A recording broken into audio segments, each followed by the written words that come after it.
अवंतिका, जिसे देवों ने उज्जैन का नाम दिया, महाकाल की नगरी, जहाँ क्षिप्रा की लहरें स्वयं समय का संगीत सुनाती थीं। यह वह नगरी थी जहाँ समृद्धि केवल राजकोष में नहीं, अपितु नागरिकों के मुख पर झलकती थी। गलियां चंदन और केसर की मिश्रित सुगंध से महकती और बाजारों का कोलाहल किसी उत्सव के आनंद गान सा प्रतीत होता। इस आदर्श राज्य का केंद्र था इसका भव्य राजदरबार, और उस दरबार का सूर्य थे महाराजा भर्तृहरि। भर्तृहरि केवल एक शासक नहीं थे, वे उस सिंहासन का गौरव थे। उनके शासन में न्याय केवल एक शब्द नहीं, अपितु एक जीवित सत्य था। वे जितने कुशल योद्धा थे, उतने ही गहरे कवि भी। उनकी लेखनी श्रृंगार, नीति और वैराग्य के त्रिपथ पर समान अधिकार से चलती थी। उनके राज्य में कला को सम्मान था, ज्ञान को आश्रय था और प्रजा को पिता तुल्य संरक्षण। दरबार लगा था, विशाल सभा कक्ष जिसकी छत आकाश गंगा सी प्रतीत होती, अनगिनत रत्नों से जड़ित थी। स्वर्ण मंडित स्तंभों पर उकेरी गई पौराणिक गाथाएं मौन रहकर भी आचार संहिता का पाठ पढ़ाती थीं। मंत्री, सामंत और विद्वान अपने अपने आसनों पर सुशोभित थे। सबकी दृष्टि सिंहासन पर बैठे उस तेजस्वी राजा पर केंद्रित थी। भर्तृहरि का मुखमंडल एक शांत झील के समान था, जिसमें उनके गहन ज्ञान और असीम करुणा की परछाई स्पष्ट दिखती थी। आज दरबार में एक जटिल विवाद आया था। दो भाई जो एक समृद्ध व्यापारिक घराने से थे, पिता की मृत्यु के पश्चात संपत्ति के बंटवारे को लेकर उलझे हुए थे। छोटा भाई भावुक और कुछ हद तक लालची तर्क दे रहा था कि पिता ने अंतिम समय में मौखिक रूप से उसे व्यापार का मुख्य भाग देने का वचन दिया था। बड़ा भाई जो अधिक व्यावहारिक और कठोर था, लिखित वसीयत पर अड़ा हुआ था, जो स्पष्ट रूप से दोनों में बराबर विभाजन का आदेश देती थी। महामात्य ने अपना निर्णय सुना दिया था, लिखित साक्ष्य ही मान्य होगा। किंतु भर्तृहरि शांत थे। उन्होंने दोनों भाइयों को देखा। उनकी आंखें केवल तथ्यों को नहीं, अपितु उनके पीछे छिपी मानवीय पीड़ा को पढ़ रही थीं। उन्होंने छोटे भाई से पूछा, तुम्हारे पिता ने ये वचन तुम्हें कब दिया? उसने एक विशिष्ट दिन का वर्णन किया। तब राजा ने बड़े भाई से पूछा, उस दिन तुम कहाँ थे? बड़े भाई ने कहा कि वह व्यापार के सिलसिले में ही राज्य से बाहर गया था। राजा मुस्कुराए। क्या ये सत्य है कि तुम्हारे पिता को तुम्हारे छोटे भाई के व्यापारिक निर्णयों पर पूर्ण विश्वास नहीं था? छोटे भाई का चेहरा उतर गया। और क्या ये भी सत्य है, राजा ने बड़े भाई की ओर मुड़कर कहा, कि तुम्हारे पिता तुम्हारी कठोरता से चिंतित थे? उन्हें भय था कि तुम अपने भाई को उसकी भावुकता के कारण कुचल दोगे? बड़े भाई की आंखें झुक गईं। दरबार में सन्नाटा छा गया। भर्तृहरि ने अपना निर्णय नहीं दिया। उन्होंने एक समाधान प्रस्तुत किया। वसीयत का सम्मान होगा, संपत्ति बराबर बंटेगी, उन्होंने दृढ़ता से कहा। किंतु उन्होंने छोटे भाई की ओर देखकर जोड़ा, व्यापार की बागडोर 1 वर्ष तक बड़े भाई के हाथ में रहेगी और तुम उनके अधीन रहकर व्यापार की जटिलताएं सीखोगे। और उन्होंने बड़े भाई को चेतावनी दी, 1 वर्ष पश्चात यदि तुम्हारे भाई ने अपनी योग्यता सिद्ध कर दी तो तुम्हें व्यापार का वह मुख्य भाग उसे सौंपना होगा जिसका उसने दावा किया था, और तुम स्वयं एक नए व्यापार की स्थापना करोगे जिसके लिए राजकोष तुम्हें सहायता देगा। तुम्हारे पिता दोनों पुत्रों को सफल देखना चाहते थे, विभाजित नहीं। यह न्याय नहीं था, यह उससे बढ़कर था।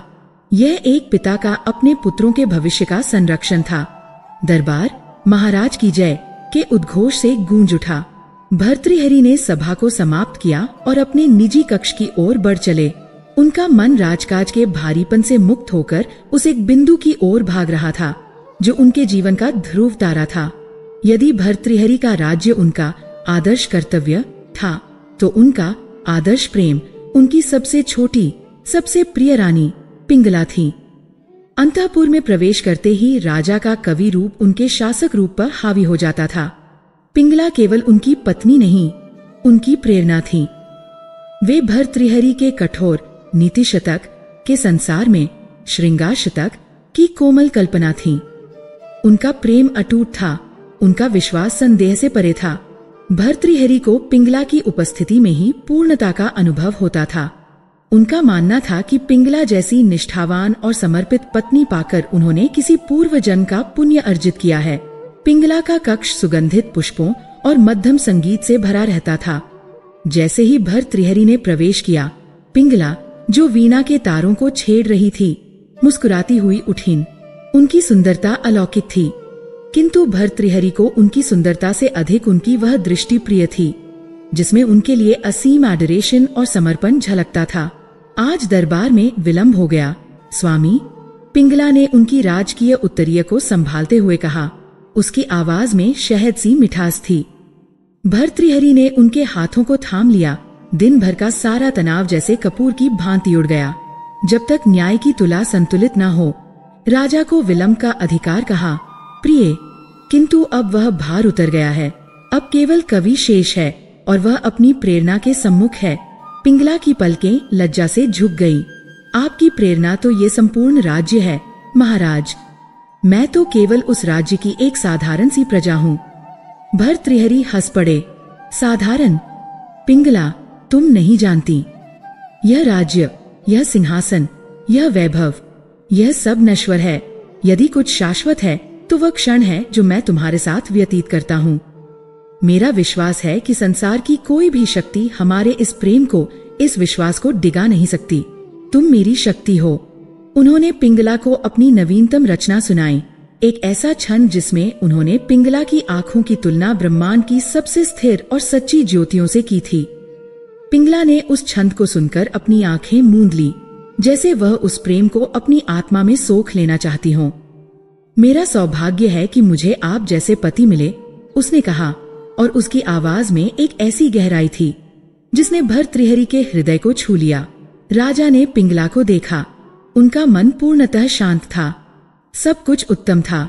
राज्य में शांति थी, कोष भरा हुआ था, प्रजा संतुष्ट थी और उनके हृदय में पिंगला का अनन्य अटूट प्रेम था। जीवन में और क्या चाहिए? यह पूर्णता का चरम था, एक ऐसा शिखर जहां से आगे जाने का कोई मार्ग नहीं था, केवल स्थिरता थी। या कम से कम भर्तृहरि ऐसा ही मानते थे। अगली सुबह दरबार की कार्यवाही अपने सामान्य क्रम में चल रही थी, जब मुख्य द्वार पर एक अप्रत्याशित कोलाहल हुआ। द्वारपाल हाफता हुआ अंदर आया। उसके चेहरे पर भय और विस्मय का मिलाजुला भाव था। महाराज, एक सिद्ध योगी ने प्रवेश किया है। हमने उन्हें रोकने का प्रयास किया, किंतु उनका तेज ऐसा है कि हमारे शस्त्र अपने आप गिर गए, इससे पहले कि भर्तृहरि कुछ कह पाते। दरबार का भारी पर्दा स्वयं ही हट गया और उस देहरी पर एक ऐसी आकृति खड़ी थी जिसे देखकर संपूर्ण सभा स्तब्ध रह गई। वे गुरु गोरखनाथ थे। वे काल के समान अचल, सूर्य के समान प्रज्वलित थे। शरीर पर भस्म रमी थी, कानों में बड़े बड़े कुंडल थे और जटाएं उनके कंधों पर बिखरी थीं। किंतु उनकी उपस्थिति में सबसे भयानक थी उनकी आंखें। वे इतनी गहरी और शांत थीं कि उनमें पूरा ब्रह्मांड समाया हुआ प्रतीत होता था, और फिर भी वे इतनी तीक्ष्ण थीं कि वे सीधे आत्मा के भीतर तक देख सकती थीं।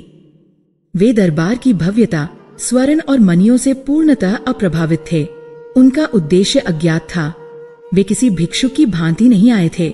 वे एक सम्राट की भांति खड़े थे, जिसके सामने राजा महाराजा भी तुच्छ लग रहे थे। भर्तृहरि, जो स्वयं एक ज्ञानी थे, एक सिद्ध योगी की उपस्थिति का अर्थ समझते थे। वे तत्काल अपने सिंहासन से उतरे और नंगे पैर चलकर योगी के सम्मुख आए और उन्हें दंडवत प्रणाम किया। उज्जैन का सौभाग्य है गुरुदेव कि आपके चरण इस धरती पर पड़े। इस राज्य को आज्ञा दें। गोरखनाथ की दृष्टि भर्तृहरि पर स्थिर हुई।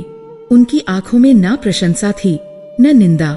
वे केवल देख रहे थे, मानो राजा के आवरण के पार उसके मन, उसकी आत्मा और उसके भविष्य को एक साथ पढ़ रहे हों।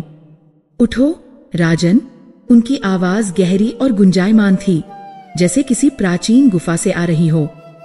हमने तुम्हारे न्याय और तुम्हारे ज्ञान की ख्याति सुनी है। हमने सुना है कि तुम्हारा राज्य आदर्श राज्य है। भर्तृहरि ने विनम्रता से हाथ जोड़े। ये सब महाकाल की कृपा और आप जैसे सिद्ध पुरुषों का आशीर्वाद है। गोरखनाथ हल्का सा मुस्कुराए, किंतु वह मुस्कान उनकी आंखों तक नहीं पहुंची। राजा, तुम ज्ञान की बात करते हो, तुम कवि हो, तुम प्रेम और वैराग्य दोनों पर लिखते हो। बताओ, इन दोनों में से बड़ा सत्य क्या है? क्या वह प्रेम जिसे तुम अपनी रानी से करते हो, या वह वैराग्य जो एक योगी का अंतिम लक्ष्य है? यह एक परीक्षा थी। दरबार शांत था। हर कोई राजा के उत्तर की प्रतीक्षा कर रहा था। भर्तृहरि ने एक पल के लिए सोचा। यह एक सैद्धांतिक प्रश्न नहीं था, यह उनके अस्तित्व पर सीधा प्रहार था। गुरुदेव, भर्तृहरि ने स्थिर स्वर में उत्तर दिया, प्रेम यदि वासना से प्रेरित हो तो वह बंधन है, और वैराग्य यदि संसार से पलायन हो तो वह कायरता है। किंतु सच्चा प्रेम ही वैराग्य की पहली सीढ़ी है। जो एक व्यक्ति से निस्वार्थ प्रेम नहीं कर सकता, वह संपूर्ण ब्रह्मांड से, उस परमात्मा से क्या प्रेम करेगा? मेरा प्रेम मेरी शक्ति है, मेरा बंधन नहीं। ये मुझे मेरे राजधर्म को निभाने की प्रेरणा देता है। गोरखनाथ के चेहरे पर पहली बार एक हल्की सी प्रशंसा की रेखा उभरी। वे प्रभावित हुए। तुम शब्दों के धनी हो भर्तृहरि। तुम्हारा ज्ञान केवल पुस्तकों तक सीमित नहीं है, तुमने उसे जिया है। तुम एक उत्तम राजा हो, इसमें कोई संदेह नहीं। भर्तृहरि को लगा जैसे उन्होंने परीक्षा उत्तीर्ण कर ली हो। वे मुस्कुराए, किंतु तभी गोरखनाथ की आंखों में वह रहस्यमयी गंभीरता लौट आई जो उनके आगमन के समय थी। वह गंभीरता ऐसी थी मानो उन्होंने राजा के उत्तर से प्रभावित होकर भी उस उत्तर के पीछे छिपे एक भयानक भविष्य को देख लिया हो। योगी ने अपनी दृष्टि राजा से हटाकर दरबार की छत की ओर उठाई, जैसे वे समय की अदृश्य रेखाओं को पढ़ रहे हों। तुम्हारा तर्क उत्तम है राजन, तुम्हारा महल सुदृढ़ है, तुम्हारी नींव धर्म पर टिकी है। वे एक पल को रुके, फिर उनकी दृष्टि वापस भर्तृहरि पर आई, और इस बार वह इतनी तीक्ष्ण थी कि राजा को अपने भीतर एक सहरन महसूस हुई। किंतु भर्तृहरि, गोरखनाथ ने अपनी आवाज धीमी कर ली, जो अब केवल राजा को ही स्पष्ट सुनाई दे रही थी। सबसे सुदृढ़ दिखने वाली नींव भी कभी कभी खोखली होती है। तुम विश्वास की बात करते हो, तुम अपने प्रेम पर अटूट विश्वास करते हो, पर क्या तुमने कभी उस विश्वास की परीक्षा ली है, या तुम केवल उस पर विश्वास करते हो जिसे तुम देखना चाहते हो? भर्तृहरि चौंक गए। यह कैसा प्रश्न था? मेरा विश्वास मेरे अनुभव पर आधारित है गुरुदेव। मेरी रानी पिंगला, वह साक्षात पवित्रता है। गोरखनाथ की आंखों में एक विचित्र करुणा उभरी। वह हंसे नहीं, पर उनके चेहरे पर एक ऐसी व्यथा थी जैसे वे किसी सुंदर वस्तु को टूटते हुए देख रहे हों। अनुभव राजन, अनुभव वह नहीं जो तुम देखते हो, अनुभव वह है जो तुम देखने से चूक जाते हो। तुम एक महान राजा हो भर्तृहरि, किंतु तुम एक भोले मनुष्य भी हो। तुम्हारा आदर्श प्रेम तुम्हारा सबसे बड़ा भ्रम है, और जिस दिन यह भ्रम टूटेगा उस दिन तुम्हारे इस आदर्श राज्य का सूर्य अस्त हो जाएगा। ये शब्द नहीं थे, यह एक भविष्यवाणी थी, एक अभिशाप। उत्सुकता का जो बीज योगी ने बोया था वह केवल उत्सुकता नहीं थी, वह विनाश का बीज था। भर्तृहरि का चेहरा सफेद पड़ गया। आप क्या कहना चाहते हैं योगी राज? स्पष्ट कहें। किंतु गुरु गोरखनाथ ने अपना कार्य पूरा कर दिया था। वे उत्तर देने के लिए नहीं रुके। समय स्वयं को स्पष्ट करेगा। राजन, उन्होंने कहा, हम तुम्हें एक उपहार देने आए थे, किंतु हम देख रहे हैं कि तुम अभी उसके लिए तैयार नहीं हो। जब तुम उस पूर्ण सत्य का सामना करने के लिए तैयार होगे जिसे तुम अभी भ्रम कह रहे हो, तब हम पुनः आएंगे। और जैसे वे आए थे वैसे ही वे मुड़े और दरबार से बाहर चले गए। उनके पीछे न कोई ध्वनि हुई, न कोई छाया। वे बस चले गए जैसे कोई सपना विलीन हो गया हो। दरबार में एक असहनीय भारी चुप्पी छा गई थी। राजा भर्तृहरि वापस अपने सिंहासन पर बैठ गए, किंतु अब वे आदर्श राजा नहीं लग रहे थे। वे एक साधारण मनुष्य लग रहे थे जिसे किसी ने उसके अस्तित्व के केंद्र पर चोट कर दी हो। सब कुछ उत्तम था, किंतु अब कुछ भी उत्तम नहीं लग रहा था। योगी की आंखें और उनके अंतिम शब्द, तुम्हारा आदर्श प्रेम तुम्हारा सबसे बड़ा भ्रम है, राजा के मस्तिष्क में गूंज रहे थे। पूर्णता के उस शिखर पर भर्तृहरि के जीवन में पहली बार संदेह के उस अनाम सर्प ने अपना फन उठा लिया था। दरबार समाप्त हो गया था, किंतु भर्तृहरि अपने सिंहासन पर जमे रहे। मंत्री, सामंत और सभासद जो योगी के आकस्मिक प्रस्थान से उत्पन्न स्तब्धता में जकड़े हुए थे, अब धीरे धीरे विलीन हो रहे थे। वे अपने राजा को इस अवस्था में देखने के अभ्यस्त नहीं थे। वह राजा जिसका मुखमंडल सदैव पूर्ण चंद्रमा की भांति शांत और प्रकाशित रहता था, आज उस चंद्रमा के समान था जिस पर राहु की छाया पड़ गई हो। गुरु गोरखनाथ के शब्द, तुम्हारा आदर्श प्रेम तुम्हारा सबसे बड़ा भ्रम है, किसी विष बुझे बाण की तरह उनके अस्तित्व के मर्म में धंस गए थे। यह केवल एक संदेह नहीं था, यह उनके जीवन के आधार स्तंभ पर किया गया प्रहार था। पिंगला पर उनका प्रेम केवल एक भावना नहीं थी, ये उनका विश्वास था, उनका धर्म था। यदि वह भ्रम था तो उनका राज्य, उनका न्याय, उनका कवित्व सब कुछ अर्थहीन था। उन्होंने महामात्य के संकेतों को भी अनदेखा कर दिया और अपने निजी कक्ष में चले आए। किंतु आज वह पिंगला के अंतःपुर की ओर नहीं गए, जहां उनका मन शांति पाता था। आज वह उस शांति से ही भयभीत थे। यदि योगी का कहा सत्य था तो वह शांति एक छलावा थी, एक ऐसा मधुर विष जो वह वर्षों से पी रहे थे। वह राज पुस्तकालय के एकांत गलियारे में आकर खड़े हो गए, जहां से क्षिप्रा का धीमा प्रवाह दिखाई देता था। नदी बह रही थी, समय बह रहा था, मानो कुछ भी न बदला हो। किंतु राजा के भीतर सब कुछ ठहर गया था। भ्रम? उन्होंने स्वयं से फुसफुसाया। वह योगी मेरे और पिंगला के मध्य के संबंध को भ्रम कैसे कह सकता है? क्या उसने पिंगला की आंखों में वह समर्पण नहीं देखा? क्या उसने मेरी कविताओं में व्यक्त उस सत्य को नहीं पहचाना जो केवल पिंगला के सान्निध्य में ही प्रकट होता है? भर्तृहरि ने अपने मन को झकझोरा। वे एक योगी के शब्दों को अपने वर्षों के अनुभव पर हावी क्यों होने दे रहे थे? यह एक षड्यंत्र हो सकता है, यह उनकी शांति भंग करने का प्रयास हो सकता है। नहीं, उन्होंने दृढ़ निश्चय किया, पिंगला मेरी है और उसका प्रेम उतना ही शुद्ध है जितनी क्षिप्रा की ये धारा। मैं एक सन्यासी के शब्दों को अपने गृहस्थ धर्म पर हावी नहीं होने दूंगा। उन्होंने अपने मन को उस अप्रिय प्रसंग से हटाने का प्रयास किया। वह अपने राजकाज के पत्रों को देखने लगे, किंतु अक्षर उन्हें घूरते हुए प्रतीत होते थे। उनका ध्यान केंद्रित नहीं हो रहा था। रात घिर आई, प्रहरियों ने मशालें जला दी। महल के उस एकांत कक्ष में राजा अपने ही विचारों के बंदी बने हुए थे। वह योगी के प्रति क्रोधित थे, जिसने उनकी पूर्णता के स्वर्ग में संदेह का नर्क उत्पन्न कर दिया था। वह स्वयं पर क्रोधित थे कि वह उस संदेह को अपने मन से निकाल नहीं पा रहे थे। तभी कक्ष का वातावरण बदल गया। मशालों की लौ एक पल के लिए कापी और नीली हो गई। वायु, जो अभी तक क्षिप्रा की नमी लिए हुए थी, अचानक शुष्क और ठंडी हो गई, जैसे वे किसी हिमालय की गुफा में आ गए हों। चंदन की सुगंध लुप्त हो गई और उसके स्थान पर शुद्ध भस्म और किसी दिव्य जड़ी बूटी की गंध भर गई।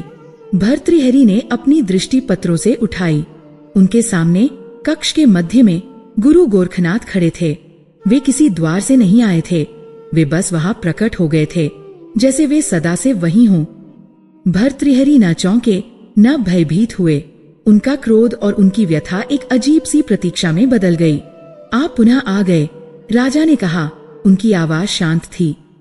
गोरखनाथ की आंखें राजा के भीतर झांक रही थीं। हम गए ही कब थे राजन? हम तो तुम्हारी प्रतीक्षा कर रहे थे, तुम्हारे मन के उस बवंडर के शांत होने की प्रतीक्षा जो हमारे शब्दों ने उठाया था। आपने मेरा अपमान किया है योगीराज, भर्तृहरि ने कहा अपनी गरिमा बनाए रखते हुए। आपने मेरे दरबार में मेरे प्रेम पर, मेरी रानी की निष्ठा पर प्रश्न उठाया है। सत्य प्रश्न नहीं करता राजन। गोरखनाथ की आवाज में वही रहस्यमयी गंभीरता थी।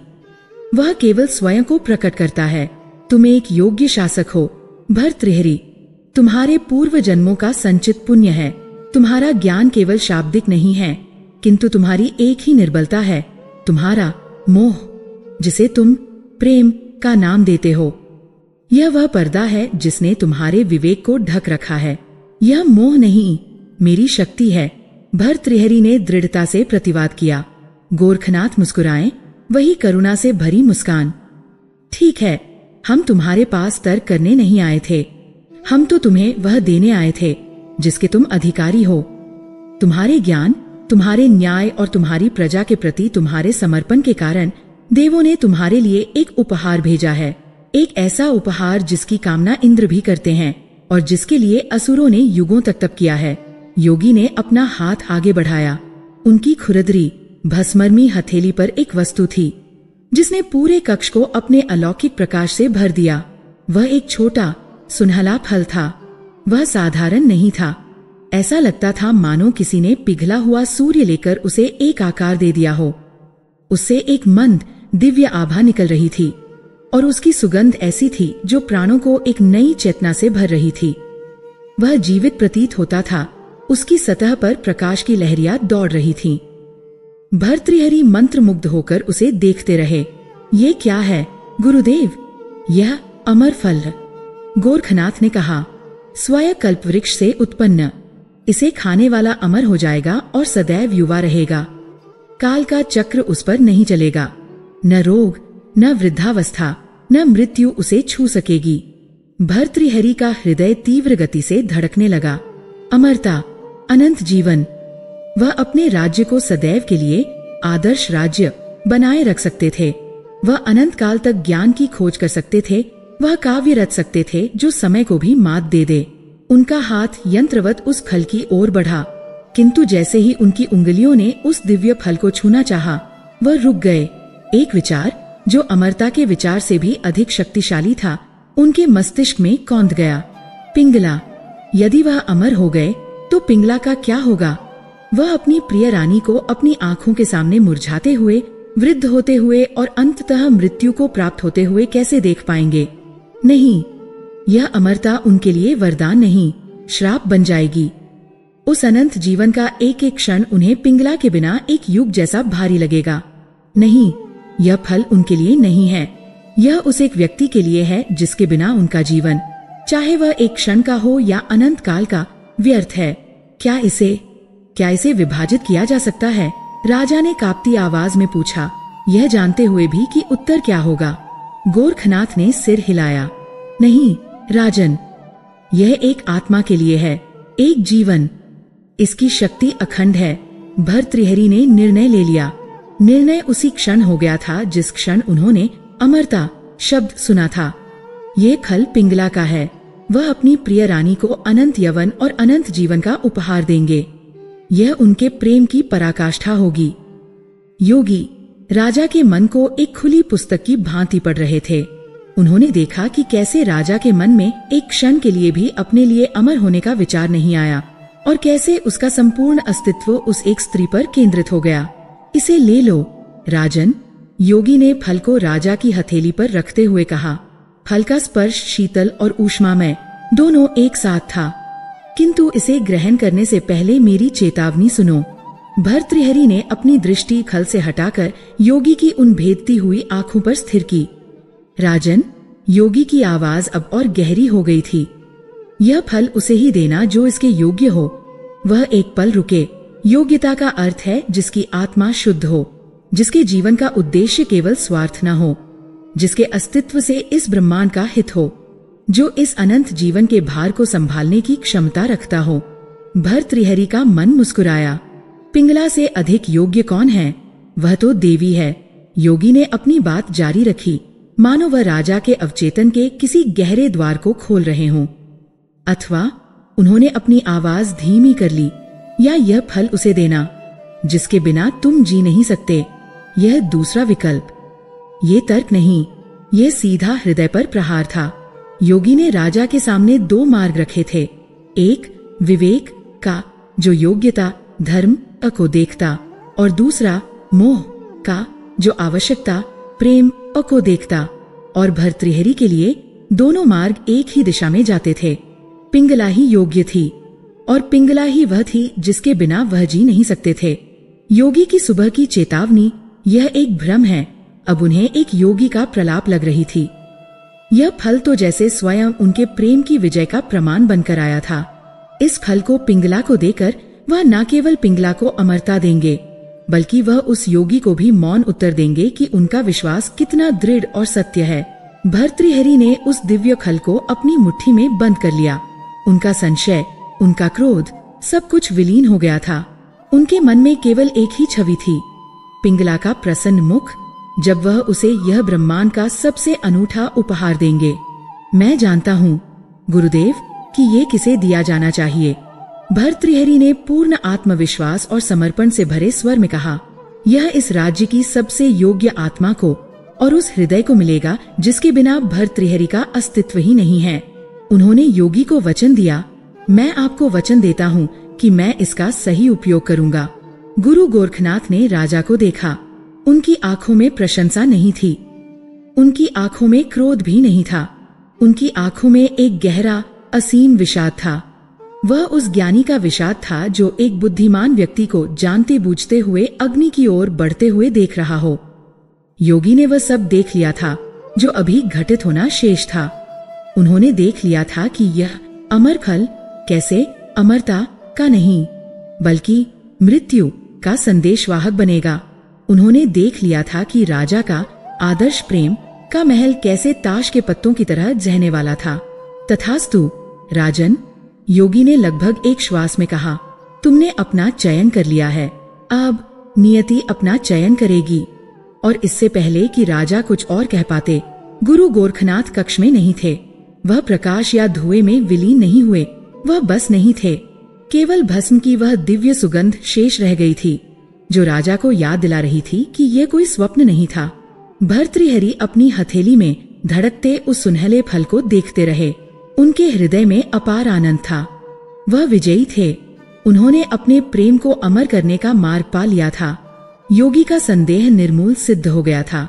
वह उस कक्ष से बाहर निकले। उनके कदम दृढ़ थे, उनकी दिशा स्पष्ट थी। वह सीधे पिंगला के अंतःपुर की ओर बढ़ चले, उस वरदान को सौंपने जो बहुत जल्द एक अभिशाप में बदलने वाला था। भर्तृहरि के पगों में आज वह स्फूर्ति थी जो किसी दिग्विजयी सम्राट में होती है। उन्होंने संदेह पर विजय प्राप्त कर ली थी। उन्होंने उस योगी की रहस्यमयी वाणी को अपने प्रेम के अस्त्र से परास्त कर दिया था।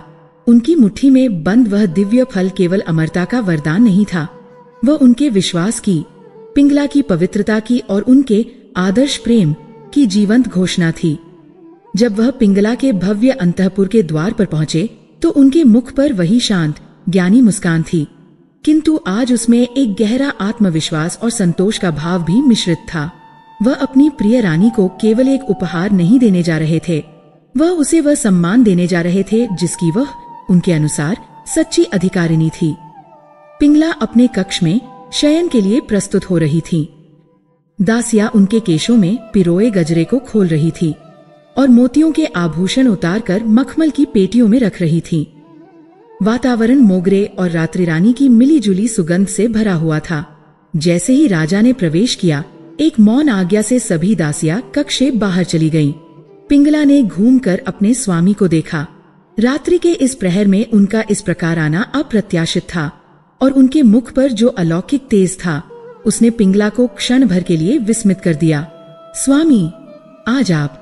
भर्तृहरि आगे बढ़े और उन्होंने पिंगला के दोनों हाथों को अपने हाथों में ले लिया। उनकी आंखों में आज एक कवि की कोमलता नहीं अपितु एक साधक का समर्पण था। पिंगला, उन्होंने कहा। उनकी आवाज में एक ऐसी गहराई थी जो पिंगला के हृदय में उतर गई। आज मैं तुमसे कुछ मांगने नहीं अपितु कुछ ऐसा देने आया हूँ जिसे ये संपूर्ण ब्रह्मांड भी तुम्हें अर्पित नहीं कर सकता। पिंगला की बड़ी बड़ी काली आंखें प्रश्नवाचक दृष्टि से उन पर टिक गईं। वह इस भूमिका को निभाने में पारंगत थीं। भोली, समर्पित, अपने पति के प्रत्येक शब्द को अमृत की भांति पीने वाली पत्नी। आपका प्रेम ही मेरे लिए ब्रह्मांड का सबसे बड़ा उपहार है महाराज। मुझे और क्या चाहिए? भर्तृहरि मुस्कुराए। नहीं प्रिय, आज तुम्हें वह मिलेगा जो प्रेम की भी सीमाओं से परे है। उन्होंने अपनी मुट्ठी खोली। कक्ष में जल रहे सहस्त्र दीपों का प्रकाश उस एक बिंदु पर केंद्रित हो गया और उस दिव्य फल की आभा के सम्मुख वे सभी दीपक निष्प्रभ हो गए। पिंगला की आंखें आश्चर्य से फैल गईं। उस सुनहले जीवंत फल से निकल रहा प्रकाश उसके मुख पर इंद्रधनुषी रंग बिखेर रहा था। वह किसी रत्न या मणि जैसा नहीं था, वह तो जैसे स्वयं जीवन का सार हो। ये क्या है स्वामी? उसकी आवाज में अचंभे का उत्तम अभिनय था। यह अमर खल है पिंगला। भर्तृहरि ने उस खल को पिंगला की कोमल हथेलियों पर रखते हुए कहा। इसे खाने वाला काल के बंधन से मुक्त हो जाएगा।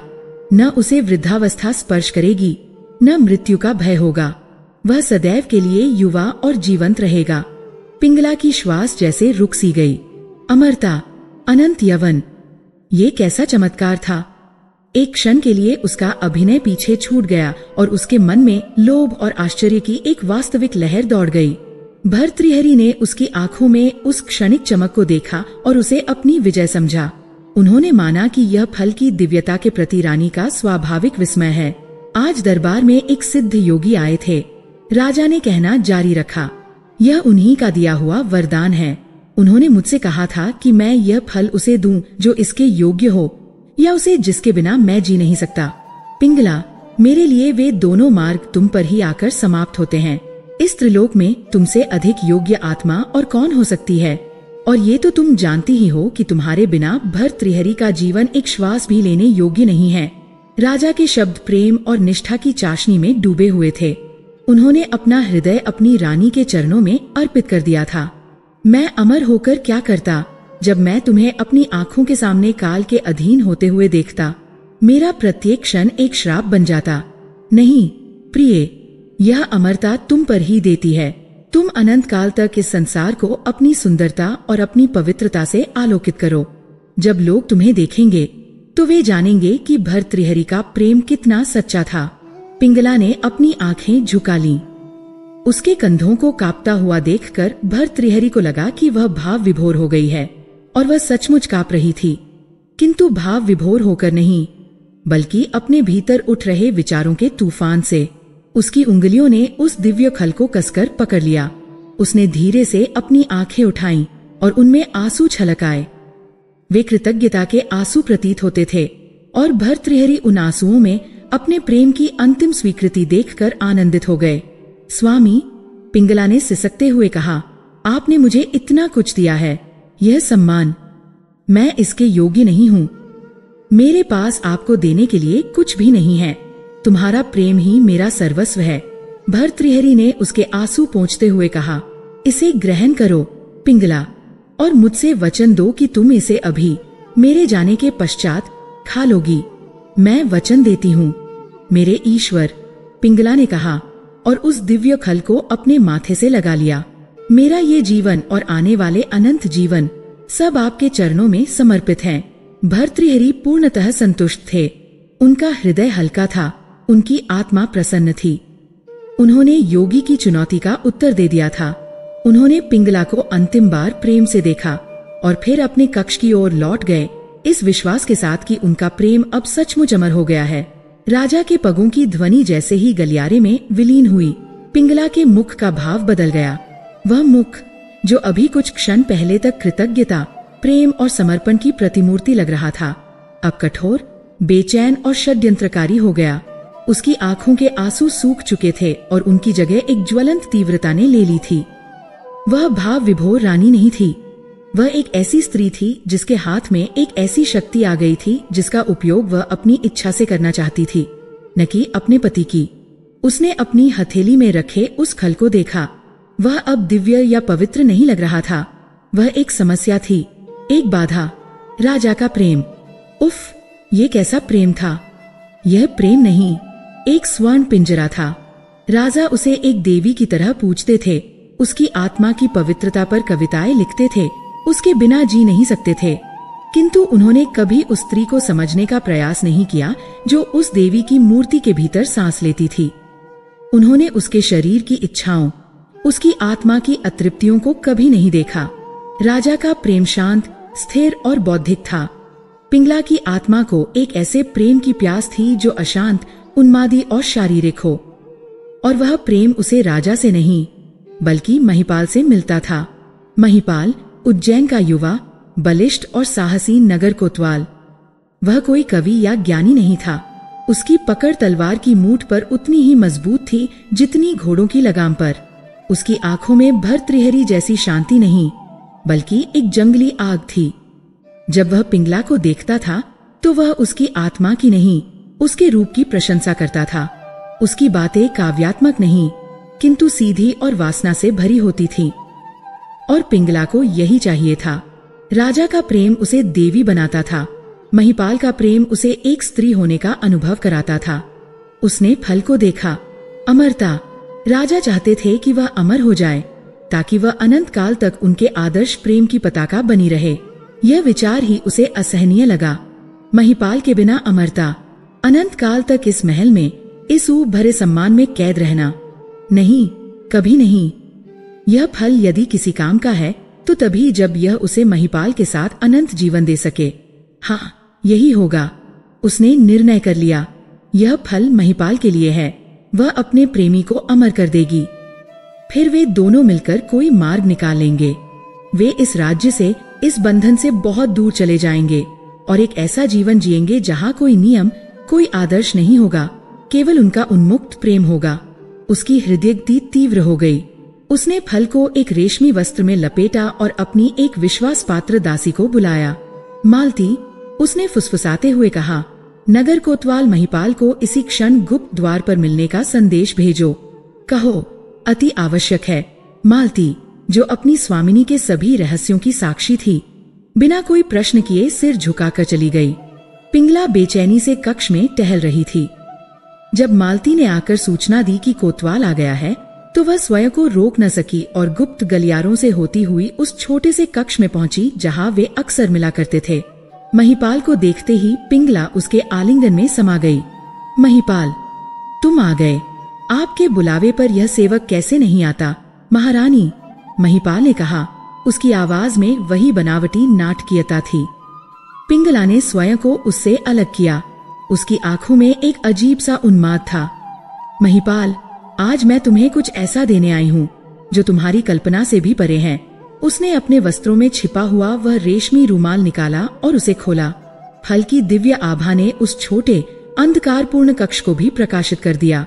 महिपाल की आंखें आश्चर्य और लोभ से चमक उठीं। ये क्या है? यह अमर फल है महिपाल, पिंगला ने कांपती आवाज में कहा।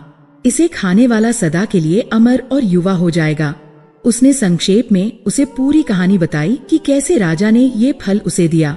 राजा चाहते हैं कि मैं अमर हो जाऊं ताकि मैं अनंत काल तक उनकी बनकर रहूं। किंतु मैं तुम्हारे बिना एक क्षण भी नहीं जीना चाहती। अनंत काल तो बहुत दूर की बात है। महिपाल, इसे तुम खा लो, तुम अमर हो जाओ।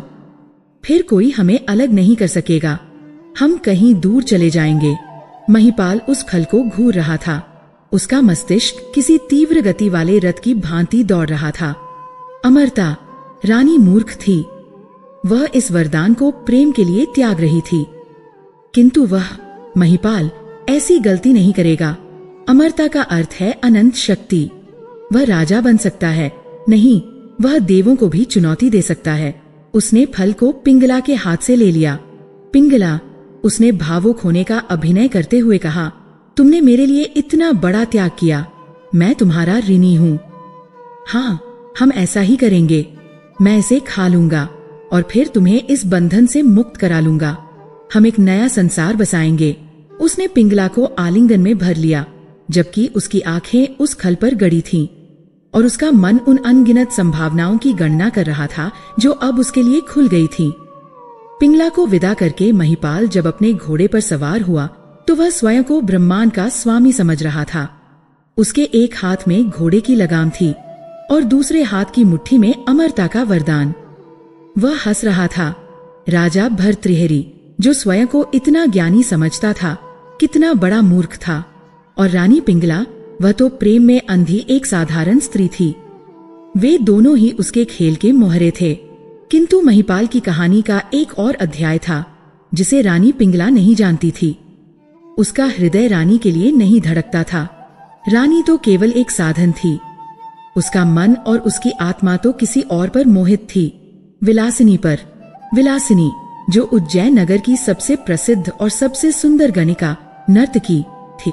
वह केवल एक नर्तकी नहीं थी, वह कला का एक जीवंत नमूना थी।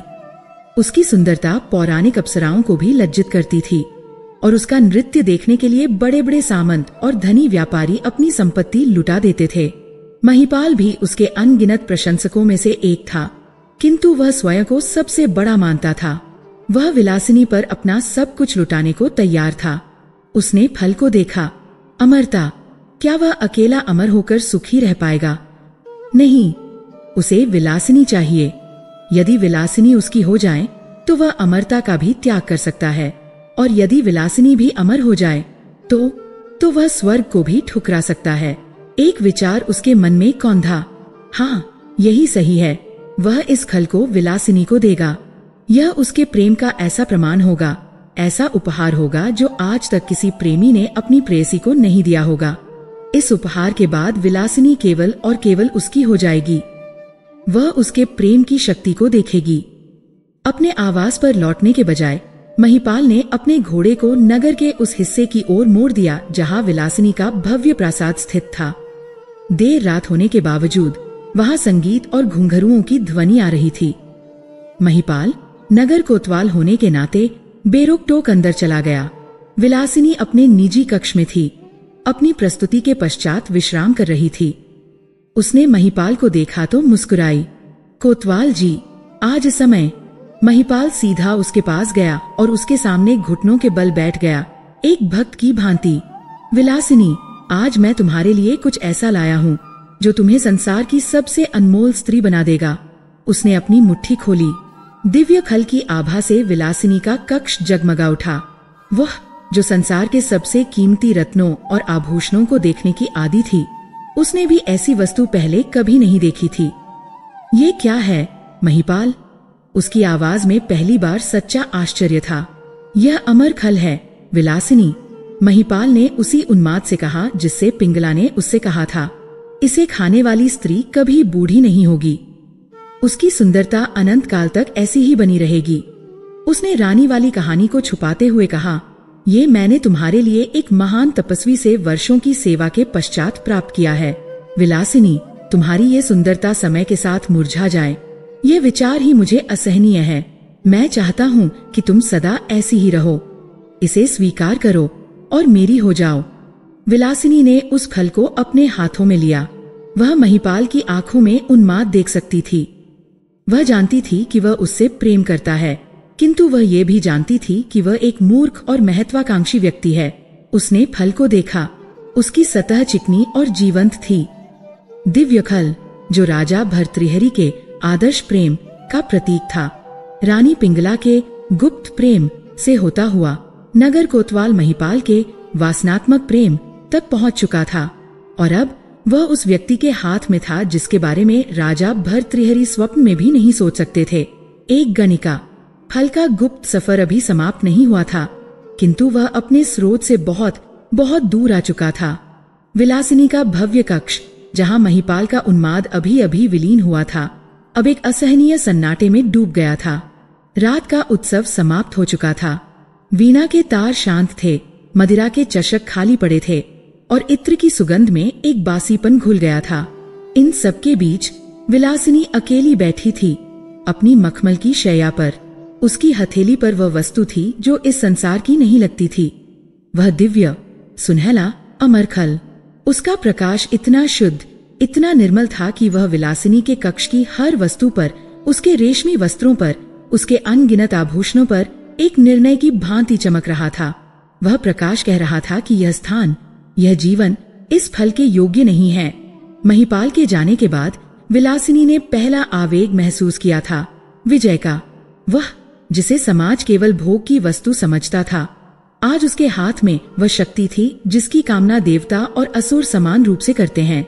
अमरता, अनंत यवन, उसकी सुंदरता जो उसकी कला का, उसके अस्तित्व का, उसकी समृद्धि का एकमात्र आधार थी, वह अब कभी क्षीण नहीं होगी। समय का क्रूर पहिया जो हर नर्तकी का सबसे बड़ा शत्रु होता है, उसके लिए सदैव के लिए रुक जाएगा। वह सदा के लिए विलासिनी रहेगी, युवा, आकर्षक, अजय। महिपाल जैसे सहस्त्रों कोतवाल, सामंत और राजकुमार उसके चरणों में होंगे। वह धन और शक्ति का एक ऐसा साम्राज्य खड़ा कर सकती थी जिसकी कोई सीमा न हो। वह इस खल को तुरंत खा सकती थी और इस क्षण को अनंत काल के लिए थाम सकती थी। उसने फल को अपने होठों के पास तक उठाया। उसकी दिव्य सुगंध ने उसके नथुनों में प्रवेश किया और एक क्षण के लिए उसे लगा जैसे उसके शरीर की सारी थकान, वर्षों का वह श्रम जो नृत्य के रियाज ने दिया था, वह सब मिट गया हो। किंतु वह रुक गई। उसकी दृष्टि सामने लगे विशाल दर्पण पर पड़ी। दर्पण में उसका प्रतिबिंब उसे घूर रहा था। हाँ, वह सुंदर थी, असाधारण रूप से सुंदर, किंतु उस सुंदरता के पीछे वह किसे देख रही थी? वह उस 13 वर्ष की बालिका को देख रही थी जिसे उसकी माँ ने पहली बार घुंघरू पहनाए थे, ये कहकर कि तुम्हारी नियति यही है। वह उस किशोरी को देख रही थी। जिसने कला सीखी, संगीत सीखा, किंतु जिसे प्रेम करना नहीं, केवल प्रेम का अभिनय करना सिखाया गया। वह उस स्त्री को देख रही थी जो हर शाम सजती थी, हर शाम नृत्य करती थी, हर शाम प्रशंसा बटोरती थी, और हर रात जब कक्ष के दीप बुझ जाते थे तब अपने एकांत में उस प्रशंसा की व्यर्थता पर रोती थी। अमरता, उसने अपने प्रतिबिंब से फुसफुसाया। किस लिए? क्या वह इसी जीवन को अनंत काल तक जीना चाहती है? यही जीवन जहां हर कोई उसके शरीर का मूल्य लगाता है किंतु कोई उसकी आत्मा को नहीं देखता, जहां महिपाल जैसा एक मूर्ख, वासना में अंधा व्यक्ति उसे अपनी प्रेयसी समझता है किंतु वास्तव में उसे केवल अपनी एक और विजय मानता है, जहां उसे हर रात एक नए प्रशंसक के सम्मुख अपनी कला का, अपनी मुस्कान का, अपने धैर्य का स्वांग भरना पड़ता है, जहां उसका अपना कोई नहीं, कोई सच्चा साथी नहीं, कोई ऐसा नहीं जो उसे विलासिनी द डांसर के रूप में नहीं बल्कि केवल विलासिनी के रूप में देखे। यह पापमय जीवन, ये शब्द उसके मस्तिष्क में किसी घंटी की तरह बजा। हाँ, समाज उसे पापी कहता था, किंतु उसका सच्चा पाप यह नहीं था कि वह नृत्य करती थी या पुरुषों का मनोरंजन करती थी। उसका सच्चा पाप यह था कि वह स्वयं से झूठ बोलती थी। वह प्रसन्न होने का नाटक करती थी जबकि वह भीतर से खोखली थी। और अब यह खल, यह उसे इसी खोखलेपन में, इसी झूठ में, इसी पाप में अनंत काल के लिए जकड़ देना चाहता था। यह एक वरदान नहीं था, यह एक श्राप था। यह उसके कारावास को अनंत काल तक बढ़ाने का एक दिव्य षड्यंत्र था। यदि वह यह फल खा लेती तो वह कभी मुक्त नहीं हो पाती, वह कभी शांत नहीं हो पाती, वह कभी स्वयं नहीं हो पाती। वह अनंत काल तक बस एक सुंदर, सजीस जाई किंतु मृत वस्तु बनी रहती। उसकी पकड़ खल पर ढीली पड़ गई। उसे महिपाल पर क्रोध नहीं आया, उसे उस पर दया आई। वह कितना अज्ञानी था कि उसने ऐसी दिव्य वस्तु को वासना की भेंट चढ़ाने का प्रयास किया।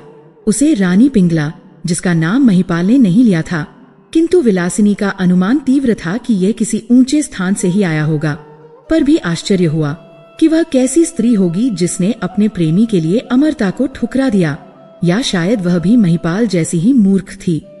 उसकी उंगलियां फल की जीवंत सतह को सहला रही थीं। यह फल, यह इतना पवित्र था, इतना शक्तिशाली। यह स्वार्थ के लिए नहीं बना था, यह किसी एक व्यक्ति के भोग के लिए नहीं था, यह किसी महान उद्देश्य के लिए था। तो फिर इसका सच्चा अधिकारी कौन है? इस फल के योग्य कौन है? उसने अपने उन सभी प्रशंसकों के बारे में सोचा जिन्होंने उस पर अपनी संपत्ति लुटाई थी। वे धनी व्यापारी, वे सामंत, वे राज दरबारी नहीं, वे सब लोभी थे, कामी थे। वे इस फल को पाकर केवल अपने भोग विलास को ही अनंत बनाते। क्या कोई सिद्ध योगी या तपस्वी? विलासिनी ने उज्जैन के महाकाल वन में रहने वाले साधुओं के बारे में सुना था, किंतु वे तो पहले ही संसार का, शरीर का त्याग कर चुके हैं। वे तो मृत्यु का वरण करके मोक्ष की कामना करते हैं। वे भला अनंत यौवन और जीवन का क्या करेंगे? यह फल उनके लिए भी व्यर्थ था। उसका मन भटकता रहा, खोजता रहा। एक ऐसा व्यक्ति जो अमरता का भार उठा सके, एक ऐसा व्यक्ति जिसका जीवन स्वार्थ से परे हो, एक ऐसा व्यक्ति जिसका अनंत काल तक जीवित रहना स्वयं उसके लिए नहीं अपितु संपूर्ण संसार के लिए एक वरदान हो। और तब जैसे घने बादलों के बीच से सूर्य की किरण निकलती है, वैसे ही उसके अंधकारपूर्ण मन में एक नाम कौंधा, एक चेहरा, एक ही व्यक्ति था जो इन सभी पैमानों पर खरा उतरता था। एक ही व्यक्ति था जिसका जीवन स्व के लिए नहीं, सर्व के लिए समर्पित था। राजा भर्तृहरि, वही राजा जिसके न्याय की गाथाएं उसकी महफिल में भी गाई जाती थीं। वही राजा जो स्वयं एक महान कवि और ज्ञानी था। वही राजा जिसने उज्जैन को एक ऐसा आदर्श राज्य बना दिया था जहां विलासिनी जैसी गणिका भी स्वयं को सुरक्षित महसूस करती थी, भले ही सम्मानित न समझती हो।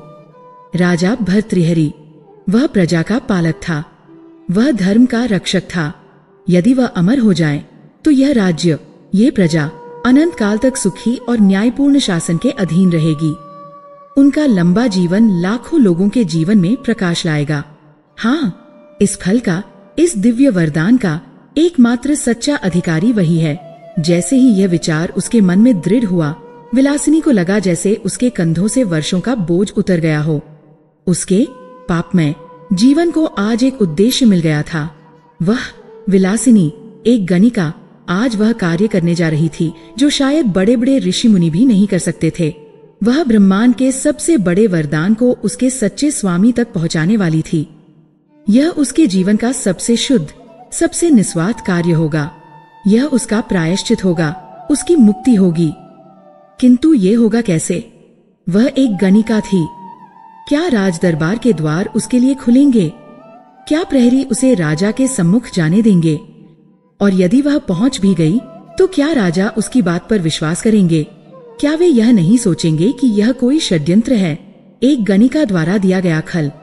वह विष भी हो सकता है।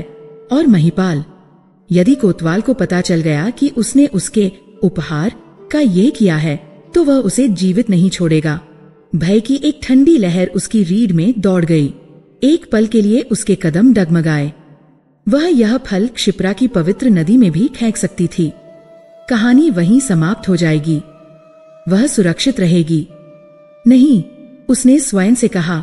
उसका प्रतिबिंब दर्पण में उसे देख रहा था और आज पहली बार उसकी आंखों में भय या खालीपन नहीं, बल्कि एक दृढ़ निश्चय था।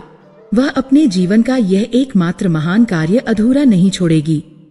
यदि इस प्रयास में उसकी मृत्यु भी हो जाती है तो वह पाप की शैया पर मरने से लाख गुना बेहतर होगी।